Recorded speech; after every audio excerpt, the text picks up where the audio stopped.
इसमें कोई दो राय नहीं कि ये कांग्रेस का किया धरा नहीं है। यदि देश की राजीव गांधी वाली कांग्रेस सरकार मुस्लिमों के विरोध को सही तरीके से निपटारा करती तो शायद बाबरी मस्जिद आज भी मौजूद होती। इसमें सबसे पहले हम शाहबानो केस को समझेंगे। इस केस की जड़ में ही बाबरी मस्जिद मुद्दे की जड़ छिपी हुई है। शाहबानो केस की वजह से बाबरी मस्जिद गिरी, इस बात को सभी मानते हैं, मगर ये सब हुआ कांग्रेस के स्वार्थ के चलते, क्योंकि कांग्रेस को सत्ता में बने रहना था। कांग्रेस ने मुस्लिम संगठनों के आगे हार मान ली, जिससे बाबरी मस्जिद का मुद्दा केंद्र में आ गया। दोस्तों, स्वागत है आपका फ्री स्टडी पर। मेरा नाम है सुनील। शाहबानो वो केस है जिसने देश की राजनीति को ही बदल दिया। शाहबानो 59 साल की मुस्लिम महिला थी। उनके पति अहमद खान ने उन्हें 6 नवंबर 1978 को 3 तलाक, जिसे तलाक बिद्दत कहते हैं, दे दिया। इसके बाद शाहबानो ने नियमित तौर से गुजारा भत्ते की मांग की, मगर अहमद खान ने उनको गुजारा भत्ता देने से इनकार कर दिया। शाहबानो ने अदालत में गुहार लगाई। सेशन कोर्ट से लेकर हाई कोर्ट तक ने शाहबानो के पक्ष में फैसला दिया। अहमद खान ने हाई कोर्ट के फैसले को सुप्रीम कोर्ट में चुनौती दी, मगर सुप्रीम कोर्ट का फैसला भी शाहबानो के पक्ष में ही आया। सुप्रीम कोर्ट ने अहमद खान को कहा 179.20 रुपये हर महीने शाहबानो को मिलना चाहिए।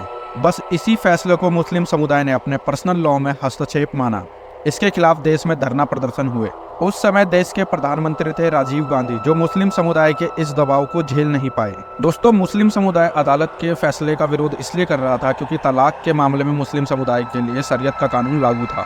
क्योंकि कोर्ट ने फैसला दिया था, ये फैसला उनके शरीयत में नहीं है, इसलिए मुस्लिमों ने इसे अपने पर्सनल कानून में अदालत का हस्तक्षेप माना। अब राजीव गांधी ने इस विरोध से बचने के लिए क्या किया? उन्होंने संसद में एक बिल पास करवाया जिसका नाम था तलाक में संरक्षण का अधिकार कानून 1986। इससे शाहबानो के पक्ष में सुप्रीम कोर्ट ने जो फैसला दिया गया था उसको पलट दिया गया, यानी अब शाहबानो अपने पति से गुजारा भत्ता नहीं ले सकेंगी। तो दोस्तों, आप समझ गए कांग्रेस ने अपनी सरकार बचाने के लिए कितनी बड़ी गलती कर दी। अब इस घटना से दूसरी घटना जन्म लेगी।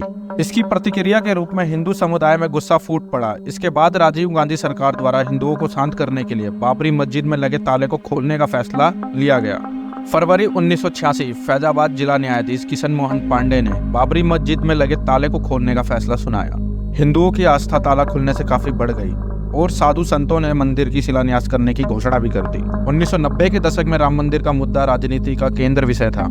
इसी बीच कई प्रधानमंत्री आए और गए, मगर राम मंदिर का मुद्दा केंद्र में ही रहा। इसी बीच साधु संतों और सुन्नी वक्फ बोर्ड के बीच राम मंदिर के मुद्दे पर काफी तर्क वितर्क हुए, मगर इसका कोई हल निकल नहीं पाया।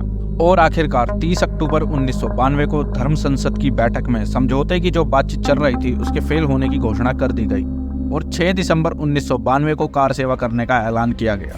5 दिसंबर 1992 को अयोध्या में 2 लाख के करीब कार सेवक आ गए थे। 6 दिसंबर 1992 किसी को भी ये उम्मीद नहीं थी कि आज का दिन भारत के आगे आने वाले इतिहास के रुख को बदल देगा।